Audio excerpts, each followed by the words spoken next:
You're listening to Into the Twilight, an independent, listener-supported show. Subscribe at patreon.com/intothetwilight for monthly bonus episodes, weekly shoutouts, a Patreon-only book club, and more. Thanks for support, and now, on with the show. Now tuning in to Earbud Media. Audio for everyone.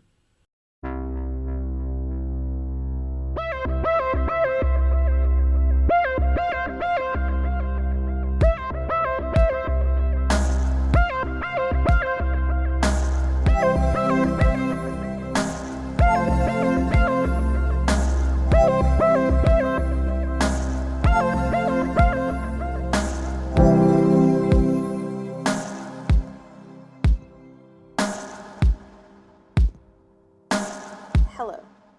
Yo. Welcome to Into the Twilight. We are here. Yeah. We are recording, and Ooh. it is a very nice overcast where we are. Yeah. The vibes are cozy. It's so cozy. It's cozy vibes out here in these streets. Did I get an alert from one of my favorite weather blogs that we already had our last 9 p.m. sunset of the year? Mm. Yes. Did I have sadness over it? Yes. Am I also excited that it is no longer 95 degrees out in my area? Yeah. Well, yes. For sure. I am. Yeah. Because, listen, my genetics, a 73 and up, we're out, friends. I'm sorry. Right. That's not what we're built for here. I am so curious to know how you are doing and who these hot teens are. These hot teens are. I'm here. I'm living. I'm bringing a show to the space. Surprise, surprise, What? everybody. And it is a reality competition singing show on Netflix called Building the On Band. Netflix? I know. Stay with me, folks, okay? I'm a slut for a singing competition show. I'm sorry. I do know this about you. I love it. Listen, I don't fuck with American Idol anymore, but I'll watch the auditions. Once it gets to fan voting, I'm out, because America has a problem, and we know this. But I love it. It makes me emotional. There's just like it's like sports movies, right? I'm just like, yeah, like I want to see people win, you know? And be like, let's go. And this sparked my interest, not because it's just a singing show, but it's also a very weird format, because it is essentially like Love is Blind. What? But with creating a band. Yes. So, like, everyone's in, like, essentially, like, a Love is Blind pod. Like, they are all sequestered in individual little rooms. There's, like, 50 of them to start. Do they get the gold cups, too? I don't think so. I don't actually remember any of them drinking, really, so I hope they were hydrated. But if they were, I'm sure they were gold embossed, whatever the fuck, kind of glasses. Everyone who is in there, like, gets a chance to sing. Nobody sees them. They just, like, hear their voice. Wait, I love that, actually. Yes, it's very like The Voice, but it's even more layered of that, because it's like, you hit your button if you're like, I like this person's sound, I think we could make a group together, I think they'd be good vibes. And, you know, whoever makes it, who has, like, enough people being like, I want you in my band, then they all, like, talk to each other. But again, not seeing each other, they don't know each other, they're just, like, having little calls with folks and being like, what is your ideal band? Like, do you want to do a girl group? Do you want to do a boy band? Do you want to do, like, a mixed thing? What is your style? Like, what are the kinds of things you like to sing? What would you bring to a group? Like, and so it's just, like so many layers of, like, chemistry. Like, not just with musical chemistry, but, like, could they be friends? Could they be, like... Could they be married? Like, that's Could they so be hot. married? Yeah. Like, could they have, like, an interesting rapport that would, you know, make something that would be, like, a really cool group? Like, if all their styles mesh, if they're, like, different things and stuff. And it's so fucking fun. And so when everyone decides, like, hey, I want to be in this band with, like, these 3 people or whatever, they all, like, hit their buttons. They all get out of their little pods, and the first time they see each other is when they perform a song for the very first time, and it's so beautiful. And they're all just like, oh my god, you look like this, or like, oh my god, this is so fun. This is so fucked up, because making a band is already so romantically heavy. Yeah. This makes me think that this was something that came up in a lab from, like, Stevie and Lindsay, because this is how you make people fall in love with each other. You want a toxic band? Make sure that they can't see each other beforehand, so they have a lot of chemistry. Yes.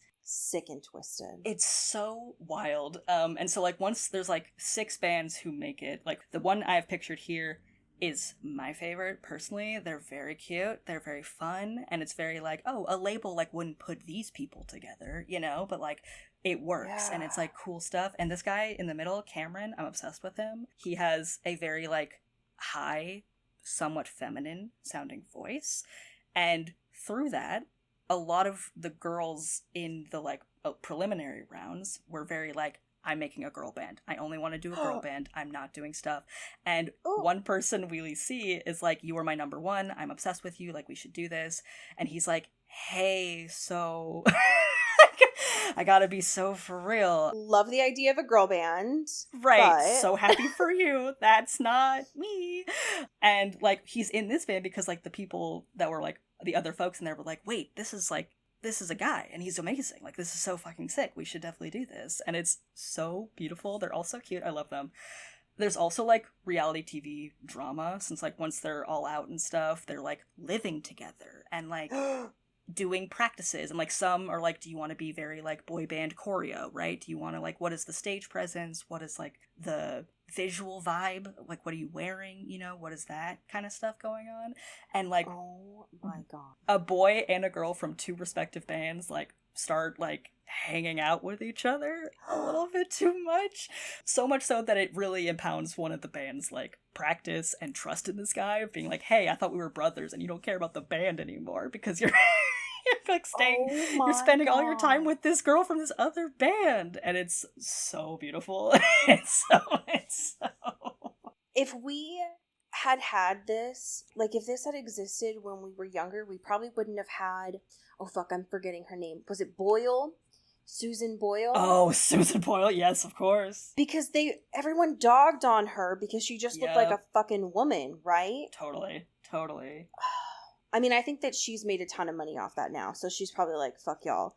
But it's wild to imagine that if something like this had existed before, maybe people wouldn't have been so judgmental. Yeah, I agree. Yeah, it's a very interesting format. Also, AJ from the Backstreet Boys is the host, and then Nicole Scherzinger, who, you know, has been not great as of late, is like their celebrity mentor or whatever. I will say too, just as like a potential warning, there are episodes in which Liam is there as like a guest judge. No, really? I know, it's really sweet. And also he's like on the panel like with Kelly Rowland. It's like very iconic. And at the beginning in the sense they like that yeah, in the sense that at the beginning they like, you know, make it very apparent, they like tribute the whole thing to him. It's very sweet. Oh my god. It's great. It's a very fun. I'm very into it. I'm very emotionally invested in these bands. That, you know, the concept is so what we had growing up. I love that. Yeah, and just feels like totally much more organic.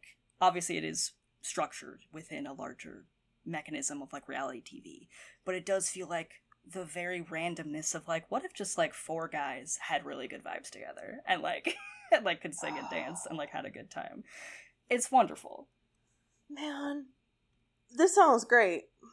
Yeah. I hope something bad doesn't happen. Yeah, I know. I'm worried, but I have faith, you know, maybe. I love it. I love bands. Building the band. It's great. How are you doing, my friend? I'm present. You can mark my attendance sheet. I'm here. Yeah. I have had someone on my YouTube subscriptions for a long time and finally got in a mode where I was like, okay, I need to put something on while I'm working this week, and was like, oh yeah, I forgot that I've had this playlist queued up. I need to get into this. And I'm so glad that it happened this week of all weeks. So my happy thing is the streamer Half Moon Joe. Okay. I originally subscribed to them and had put them on my watch later for videos that they were doing about American Truck Simulator. Love. That is how I had found them, because I was like, this looks wild. But what I watched this week that brought me a lot of joy is that Joe did a 2-parter, and imagine that he's gonna do more, but has done 2 parts so far on Date Everything. Yes. Yeah. I was already locked in on this game because so many of the voice actors are people that I already love. Totally. But what I am so endeared to by Joe is there's a very nostalgic component of Joe's streaming quality of, you know, like he talks about watching Bold and the Beautiful, and I grew up watching soaps, so I'm like, great, this feels awesome. Yeah. And it's just a very, sometimes you just need a southern gay Twitch streamer to take you through dating a curtain rod to watch, sure. You know? Yeah. And there are some games that I know that he has played through that I am not interested in doing. Yeah. But I will absolutely watch him do.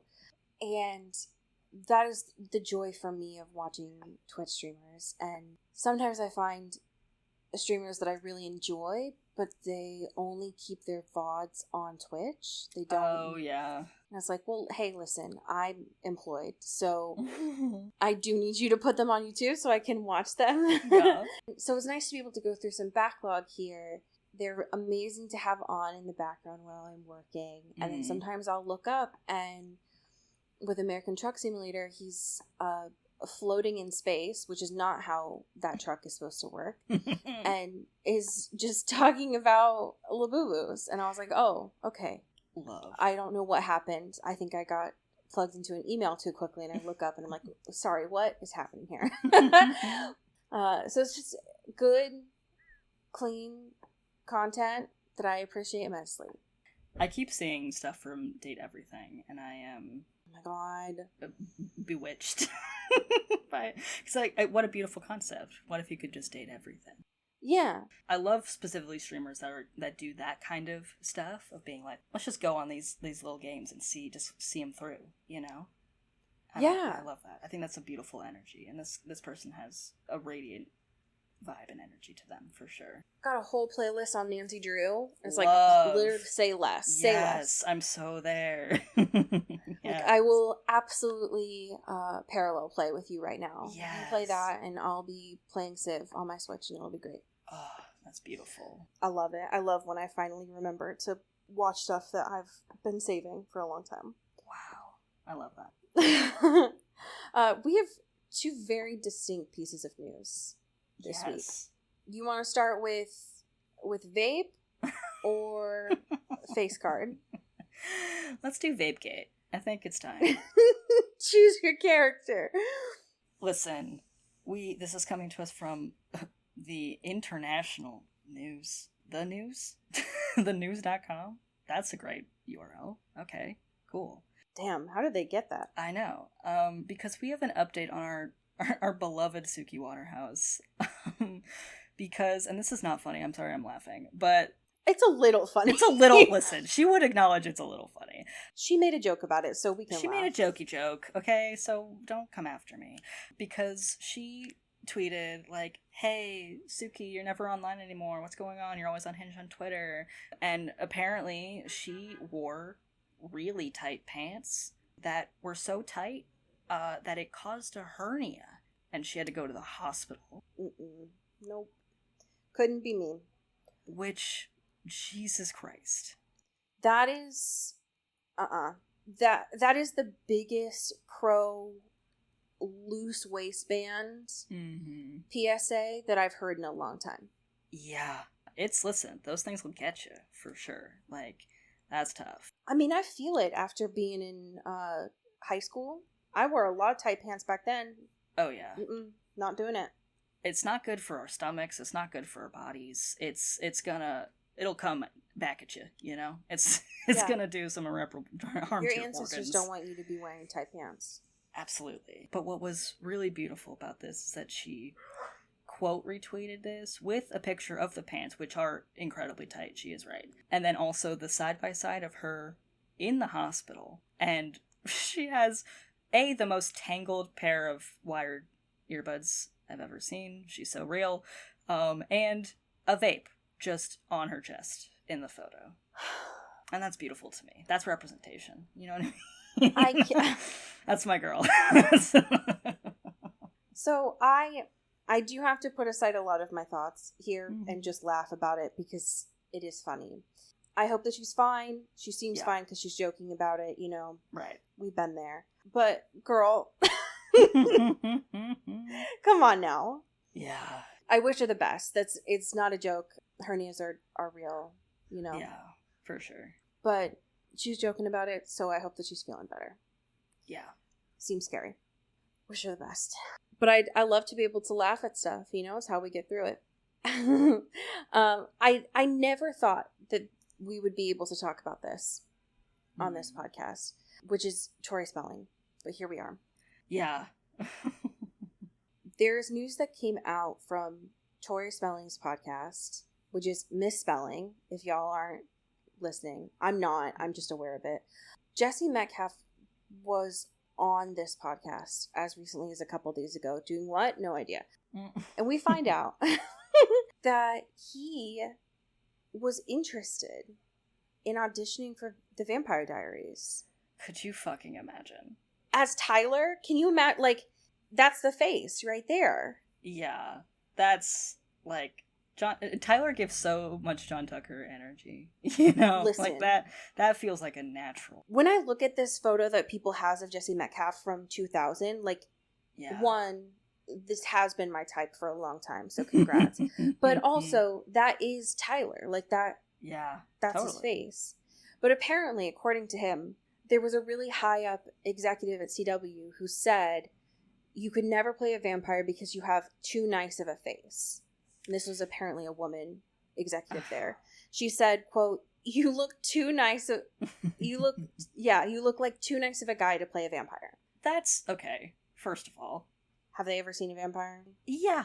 And also, everyone who's in this show is a pretty boy. Literally. Like, literally. Have they seen Klaus? Come on. Yeah. There's not a lot of, like, hunk representation here, you know what I mean? None of these are inherently, like, classic sex symbols, right? Like, they are to some extent. But for the most part, they are, like, targeted towards young women. So they're a bit more waifish. They're a bit more pretty on the eyes. They're a bit more, you know, they could be a pop star, right? Like, so yeah. I feel like that is a misreading on the entirety of the vibe, because I feel like he would fit right in there. Oh, I agree. Especially with the amount that Stefan and Damon have taken their shirts off in this. Exactly. This is absurd. I don't like this. We were robbed. I think he would have done a great job. And it makes me sad that he wasn't given the opportunity. Damn, let him cook. Right, I agree.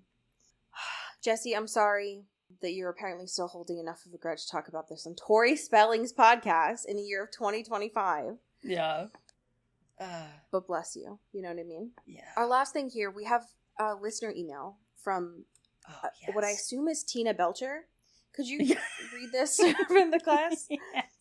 Yeah, thank you to Tina Belcher from Bob's Burgers for sending this in. About the bonfire that we talked about. They say, hey, random, but since y'all mentioned the on-campus bonfire, I didn't think anything of it because it is totally a thing that happened at my college. Every year, around the beginning of football season, UCLA would have a massive bonfire on the quad. It was mostly a big event for Greek life, but I thought it was a totally normal thing to do. LOL. Anyway, love the show. Okay, so maybe schools are just acting different. You know what I mean? Like, maybe in California, that's what really gets me. That's in the start of school season, which is like peak Santa Ana winds season. Yeah. What the fuck? Wow. Tina Belcher, come back. I have questions. Yeah, I was not aware of how some schools move, but you know what? I'll take that. Listen, I know that things were a little bit different, right? I've watched Grease. I know that they set a fire there. Sure, yeah. But, like, that was supposedly the 50s. Right. Not fucking 2 days ago. You know what I mean? Yeah. Okay. So, apparently it is a thing that some schools do where they just set fires on purpose. But I don't... And maybe this is just me being the too woke friend, but, like, is that what your school's insurance goes to? You know? Is that why college was so expensive? Is because you had to pay for their insurance coverage of bonfires? Oh, God. I hope you had fun, Tina. UCLA is a hard school to get into, so yeah. Congrats on being really smart. I bet you're like Caroline, you know? I am so curious to know how this episode did you. Dude. Oops, all doppelgangers is my... Oops, all lore. Oops, all lore. Oops, all... We're making some narrative choices here in the ship wars and also in the history of Silas and his God. thing. Listen, I support women's wrongs, first and foremost. Always. Let that be clear. Tagline of this podcast. We're gay. We cover gay shit. We talk about cryptids, and also we support women's wrongs. Yeah, we got to see a lot of that complimentary in here, which I really appreciate. Yeah. Listen. Mm-hmm. If there's one thing that the Vampire Diaries usually does pretty well, it is a scorned woman. Yes. Oh, yeah. And that's pretty wild, because they also do love to kill a woman off pretty quickly, so it's like... What? Right. She can only be scorned for so long, you know? And then it's like, right. Oh, then you are punished for you get being 15 minutes over. Of screen time to be mad, yeah. And then we will kill you. I'm going to ignore the flashbacks for a second. Yeah. Tessa is scary, complimentary. Yes. And as usual, Stefan is in a completely different world and unaware that Tessa is Ketsia. And Damon is not showing enough reverence for witchcraft. Again. How many times has this fucked you over, my guy? This beef is not... It's only hurting you, right? Like, you just gotta, first of all, grow up. It's now almost biblical. Like... Yeah. like, we've had it for thousands of years at this point. Yeah. Can we just... play ball a little bit here? Listen. Goddamn. Also, before we get into the meat of stuff, the beginning of this, when we see Ripper Stefan... Oh my god. Is so... I mean, listen, I'm glad he's back. I'm glad he was... It's been a while since we've seen Ripper Boy, and I missed him, even though he's a menace to society. He is, for real, Dennis the Menace. I'll Absolutely. Also, like... A homophobe? Question mark. No, and you're right to say it, actually. And thank you so much, because listen, I get his peak was, the 20s, right? So that was a different time. I mean, an extremely gay time, and here he was killing people. Right, but he goes up to this very visibly gay bartender when they are closing, and she's like, "Hey bud, last call was 4 hours ago, but I can make you a coffee." And he's like, "What if I just bite you instead, but tell you to run, because I'm a nice guy?" And it's like, this is homophobia. What is happening? Like a bartender who is like she, they, but like getting to totally. They. And he's like, I'm gonna kill this bartender, actually. Absolutely. Stefan. Yeah. Tisk, my guy. I know it's anybody that you can find, whatever, but this does feel a little targeted, I gotta say. Feel a little targeted. It's wild when there's an AM/PM like right across the street, and Bobby was there, and you could have killed Bobby, but you killed Leaf. Leaf? Not Leaf. It's just, it feels like a hate crime, Stefan. Sure. Yeah, absolutely. This motherfucker. Who doesn't have his ring pop on, and so he goes out in the sun and is like, "Oh damn, bye." Oops. And then I thought it was going to be a quick wrap on Stefan after 2 minutes. Yeah. And he's gone. Thanks for playing, everybody. He had 0 hearts left. I thought we were going to restart the game. But no, he got saved by the original witch. And he's like, I don't know who this woman is. And I don't trust her. Because she doesn't have a cell phone. Yeah. I'm not liking the vibes here. You got games on your phone? And she says no. No, I can make fire blue. How about that, okay? I could go into your mind palace right now, bitch. How about that? It took him so long to figure out that she was a witch. She gave him so many hints, Literally. And listen, I loved her energy in this, because she was like, "Oh, clearly you heard the man's version of this story.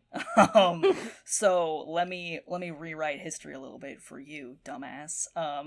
Because that is not really how it went down. Okay? Silas, piece of shit. Silas lies all the time. Why are we trusting his version of the story, first of all? So, get your shit together, okay?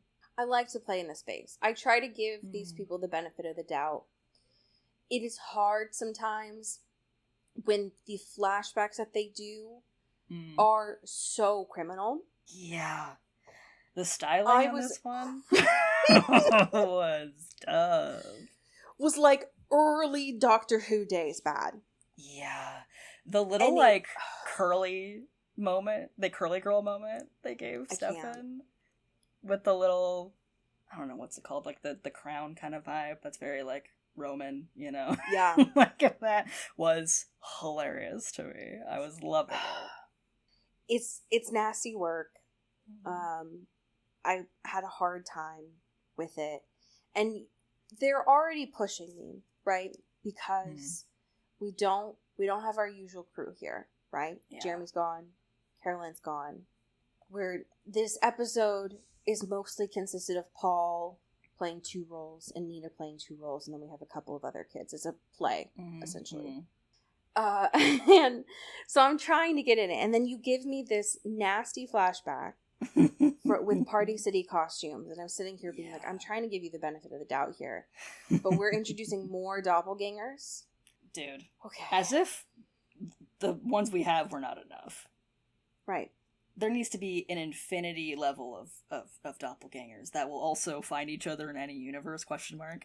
Like, a clown car of them. Yeah. My difficulty is that this is a trope that I really enjoy, and I'm unfortunately a sucker for in a lot of media. The difficulty is Elena and Stefan have negative chemistry. Yeah. So that's tough. So what am I supposed to do with that? You tell me that across any universe, they are meant to be together, and yet I look at them and they look like they're being forced together by gunpoint. Yeah. These are your finest recruits? This is who you want for dodgeball. Yeah. This is what destiny is leading us to, because the vibes are not particularly great. Yeah. It explains a little bit about the dreams. I'll say that. Yes, for sure. Why they started now, I have questions, but okay. I'll play in the space a little bit. Sure. I do think it's cool that Catherine also had them, though. Yeah, that was a fun foil, too, of being like, because, you know, essentially Tess/Ketsia was like, you know, airdropping the dreams. Yeah. You know, and being like, ooh, you're really nervous about Stefan. Ooh, you want to figure out what's going on. Ooh, you know, nothing else nefarious is going on here. And you know, Elena wakes up and is like, I had a crazy dream, you know, Stefan's really hurt. There was like a neon sign, and Catherine like pumps in, it's like, it's fucking Joe's bar. We gotta go right now, you motherfuckers. She has a whole weekender bag. Yeah. It's like, I don't want to go on another fucking road trip with you guys. I've been forcibly in cars so much these last few weeks. I'm tired. But I'm just being carried around everywhere because I don't want to get got by Silas. Whatever. But I will do it. I hate it. The donkey to Damon and Elena's Shrek and Fiona was the best thing that's ever happened on this show. It was really good. It was really good. I love her. I love her so much. Thank you, Catherine, for everything that you've done. I'm still annoyed with you for killing Jeremy, but you did a lot to make up for it this episode, yeah. I'll tell you that. Yeah, for sure. It's just... the start of this episode, Damon was having a hard time. I loved when he was like, hey, Elena, love and light, sleeping next to you is like sleeping with a tornado. You gotta get a weighted blanket. It's exhausting. Yeah, like, I know you can't control the dreams and your sleep patterns, but it is really, it's impacting my ability to sleep, for sure. So, can we just figure out a compromise here on that? I would appreciate it. Yeah, because I am immortal, but I do need my 8 hours, so I need my beauty rest, okay? Right?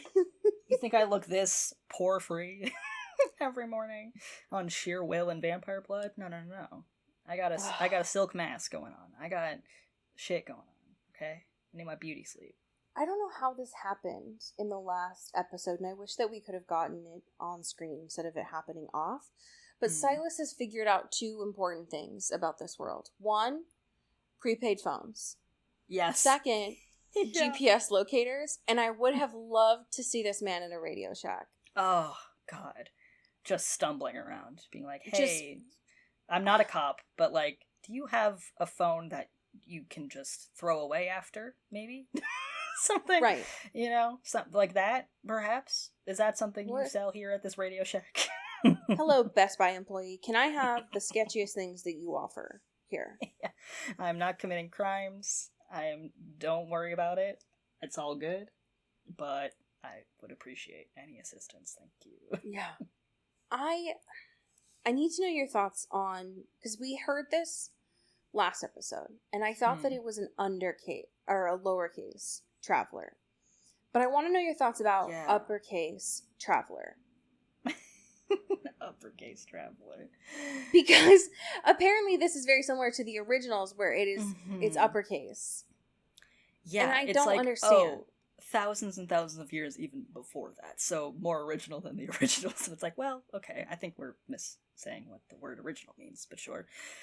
And in this, like, weird, you know, fugue sepia state of, you know, their love was so powerful, so they made the immortality spell, and they were going to drink it together so they can be alive forever. And it's like, okay. And then she gets fucked, because Silas is a bitch. Who's so like, actually, nasty. This handmaiden who looks... who was pre-Catherine, pre-Elena, pre-all of the the ones, I suppose. The original doppelganger. And it's like, what? Okay. What are we doing? I don't... Getting fucked over by your handmaiden is nasty work. Sure. Everything that Tess is holding a grudge on, I get it. Yeah. I think that 2,000 years is plenty of time.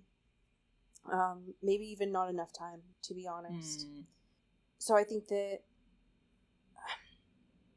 she's justified, in my opinion. Sure. Yeah. She got fucked, for sure. Right. And was it a divine intervention, or, you know, like in the title, the original sin, that, like, when they cheated, they took that immortality spell and it created doppelgangers? Sure. Sure. Do I think that it is so... it's so sick that Tessa's first reaction after finding out that he cheated was to rip Amara's heart out and then make that spell? Damn, girl. Yeah. It's like, listen, I get you're vengeful, and you are within your right, for sure, for that. But goddamn, that's pretty brutal, huh? I feel like Silas is kind of the problem here, you know, in terms of the infidelity, in terms of the really specific betrayal, you know. But goddamn, she's aware of it though. Yeah, I loved her bit where she's like, "Listen, I have trust issues. I'm a little crazy. I'm complicated," and I was like, "All right." Yeah, she's like, it's actually working great for me, so I'm good. Don't even worry about me. I'm fine. I'm healed. I'm definitely not still stewing of this 2,000 years later. You know, I'm good. I just want to create a specific version of hell for Silas and Amaya to be in. So when he does take the cure, which I was banking on, he could see that there's just like, he's fucked in his own prison of hell. That's totally fine and normal. So I don't understand what the problem is. Yeah. Get what he deserves. An eternal afterlife in a hell of my creation. It's great. I get it, girl. Listen, we've all been there. You know, I get it. And I'm curious, too, of the way she was talking about Catherine having taken the cure. Of being like, I know her condition, right? Is there, like, are we teeing up for, like, is there an extraction or something that could be done that is, like, there is one cure, and even if it was, like, in her body, that, like, it could be just yoinked out to be used somewhere else? I don't know. Well, I think the way I interpreted them at the end was, like, it's her blood now. Right, yes, because it's it's like in is her. The cure. Yeah. Mm-hmm. Very similarly to how the Elena and Klaus thing with her blood. Yeah. Which, okay. cool. But I'm imagining that it's like Tessa wants Catherine and yes, to like use all of her blood for that. right. Mm-hmm. And I don't know if Silas is trying to keep Catherine around just so that Tessa doesn't get her. Right. Yeah. So I imagine that's not really in the context of this show. I guess that is really how that works. But sure, apparently they're just the being cure petty. has not been. It's not used and nullified. It's like now her blood can is be like the component. Next. Gotcha. Yeah. Yeah, for sure. Because sure, you know. Yeah. Go on. I get how blood works, I guess, in terms with other foreign substances. The other part about this that confused me though is so we finally got to figure out why Matt has black eyes sometimes. Oh my god, he went through the fucking ringer this episode. Jesus Christ. I don't understand why Nadia is having her friend possess Matt. Other than, I mean, she said that she loves that guy, right? So there's that reason. But, like, is that it? You're part of the capital T Travelers, like Silas and Tessa. But is that it? Is that the whole thing? Is that y'all are just you're part of the same band? Yeah, it's just like an allegiance thing solely. Like, I don't know. It feels very, like, you know, these are two warring factions. And it's like, okay, but, like, what is the reason? Like, why, you know, like, what is the actual stem of the conflict here? He was using his powers when he still had them on Nadia. So it's like, if y'all are pals, what's the deal?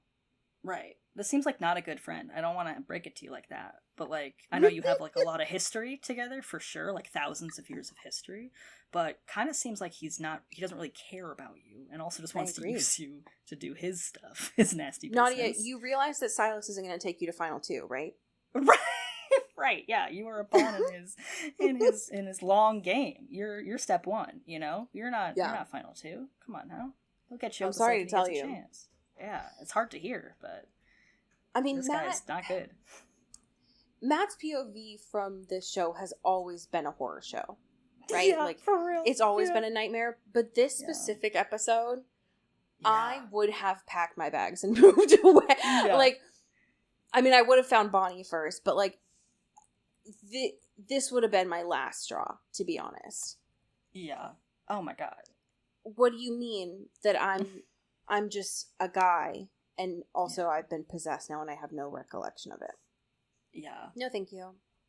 It's this episode for him is literally the SpongeBob meme where he's in like the Silent Hill, like full like dark like horror show.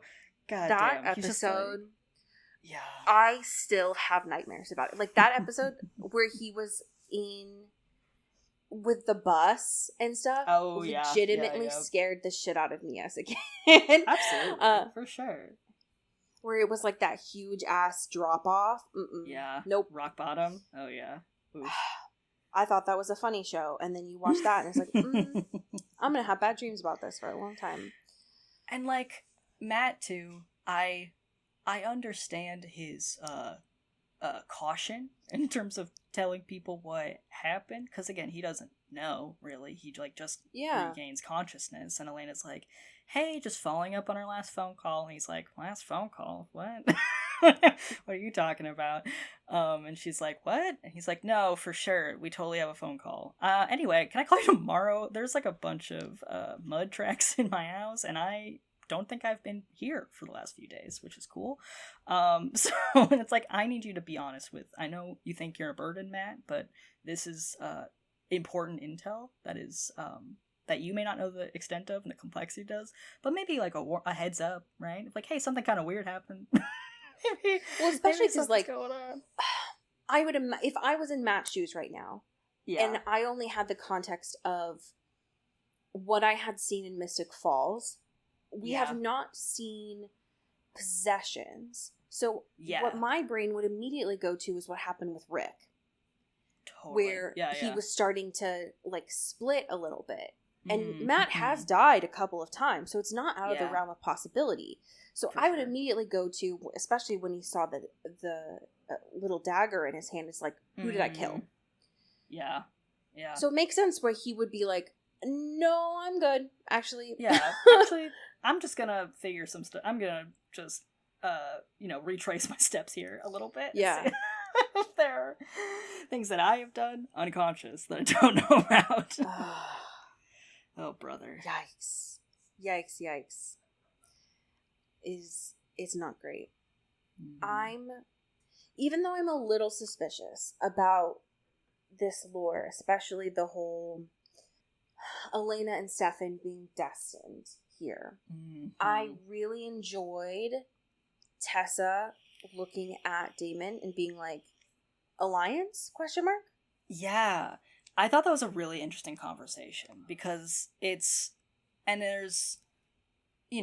obviously how much credence and that Damon gives to this whole theory of like, is this true? Like the ways of the universe, right? Because he's very very like, witchy words like, whoa, destiny, the universe. It's like, I think in some ways he thinks a lot of that's a crock of shit.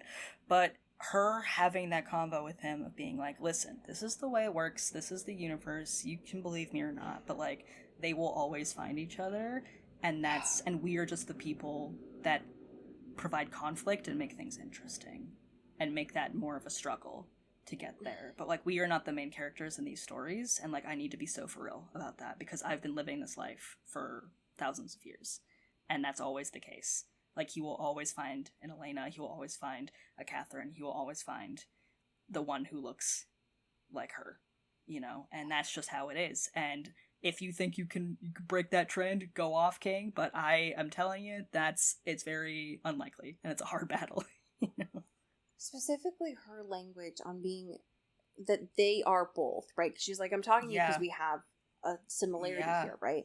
We are solely just obstacles between two fates. And he's like, I hear you. Right. But I don't, Damon, right? He's like, I don't believe in destiny or fate.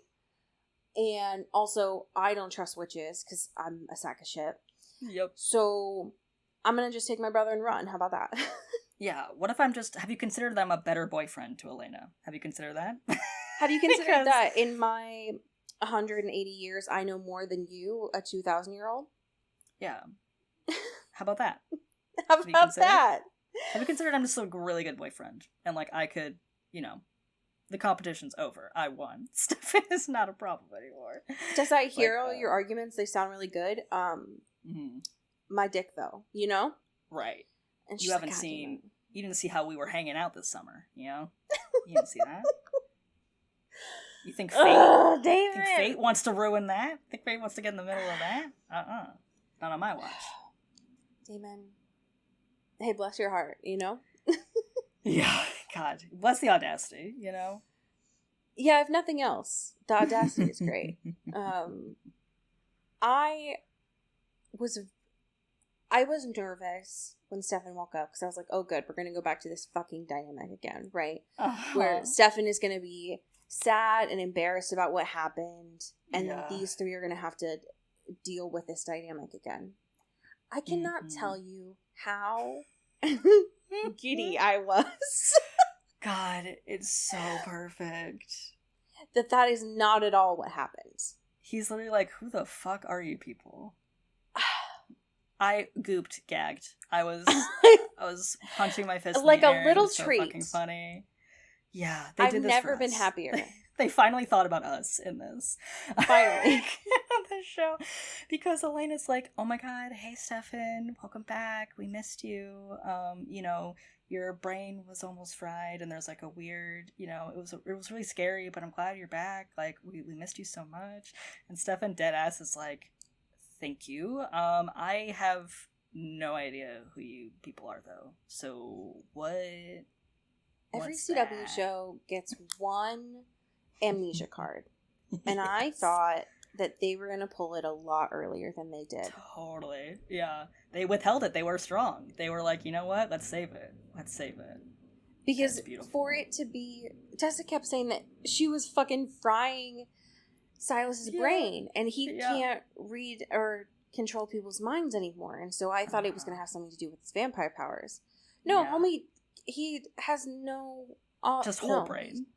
Just all of it. No memories there of people.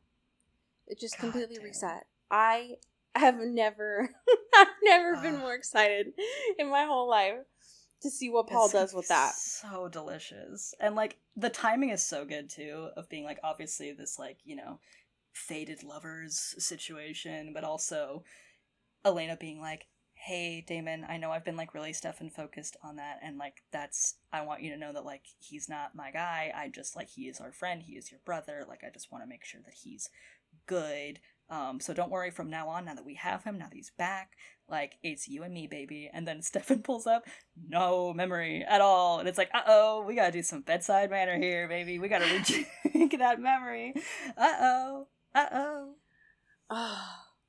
This is a CW that looked at some soap operas and was like, this is our turn. It's our turn now. I'm obsessed. I still am not. I don't want Elena and Stefan together. I'm not interested in that. I want Elena to go back to school. Yeah. But I'm very interested to see where this goes. Yeah. Just because I know Paul likes with Catherine. Because Catherine's just doing college all by herself. I mean, I guess she has Popsicle Boy. But, like, still, she needs her girl. She's her girlie out here. To, like, have fun parties with and do underage drinking. Okay? Yeah, you want to put Caroline in that huge-ass dorm by herself? Come on now. She's probably cleaned that thing like 16 times. Yeah. Actually, she's probably grateful for a little peace and quiet, though, I will say. No, but imagine. cosplaying normal for a little bit. But, goddamn. She needs her She's girlie. probably started, like, 5 committees. She's having the time of her life. She's joined every club. She's on the improv team. She's on debate club. She's doing water polo for some reason. She's out here. She's doing a bunch of stuff. She mistook what acapella is, and finally, she's finally getting in there. It's great. Yes. I am very curious because it does seem like Caroline is back next week. Thank God. For episode 4, For Whom the Bell Tolls, and I think Popsicle Boy is there too. Yeah. And another I think his outdoor name is Jesse, but... underage drinking party. I love. Oh, goody. Great. And it looks like another fucking bonfire, if I'm not mistaken. Yeah. Yeah, maybe they just love... Listen, every outdoor party is a bonfire. Them's the rules. And we've had many in this show. That's not my qualm. It was specifically on, like, the middle of a quad that I was confused by. Yeah. That I just have questions, that's all. But yes, I'm very excited because I did miss Caroline a lot on here. We have some amazing patrons to thank. Would you like to start us off? Absolutely. Thank you to Greg Lautner. Ooh, thank you to April Dobrev. Oh, thank you to Sean Salvatore. Ooh, thank you to Megan Pattinson. Ow. Thank you to Katia Karp. Ooh, thank you to Genevieve Morgan. Ooh, thank you to Danielle Burke. Ooh, thank you to Janae Bennett. Ooh, thank you to Dan Zeklos. Ooh, thank you to Emily Zera. Pew, pew, pew. And last but certainly not least, thank you to Jaylene Ivishkov. Pew, pew, pew. Ooh. So I have a fanfiction for you that, I'm going to be honest, I chose specifically for the title. Okay. This is by the author Jay Capasso, and it is titled Dancing King. Okay. Here is a summary for you. Damon has a big secret. He works as a stripper to blow off steam and relieve some stress, but his secret is about to be discovered. And it was updated as recently as today when we are recording this. Wow. Okay. Hot off the presses. Damn. Fresh shit. I love that. So if you would like to know a little bit more about Damon, who we have seen bust a move on this show. Oh, yeah. Then please enjoy. Wow. I love that. Our Dancing King. Amazing. Amazing stuff. Friends, I have never been more excited to go start a show. Yeah. and my whole life. Go enjoy some bands without the implications of an MTV show from the mid 2000s. So I'm gonna go explore that space. Tell your friends about the show. Tell your family about the show if they're down to clown. And as we say here in the Pacific Northwest, get bit. Ooh. Ow. You've been listening to Into the Twilight, an independent production by Earbud Media. You can support the show by subscribing to our Patreon at patreon.com/intothetwilight, or rate and review us on your favorite podcast app. You can send us a backstory or a fanfiction at intothetwilightshow@gmail.com. Our music is by Eli Krause, and our art is by Maddie Padilla. You can find me on Twitter at Cody Corral and Allie at Many Are the Stars. Thanks for listening.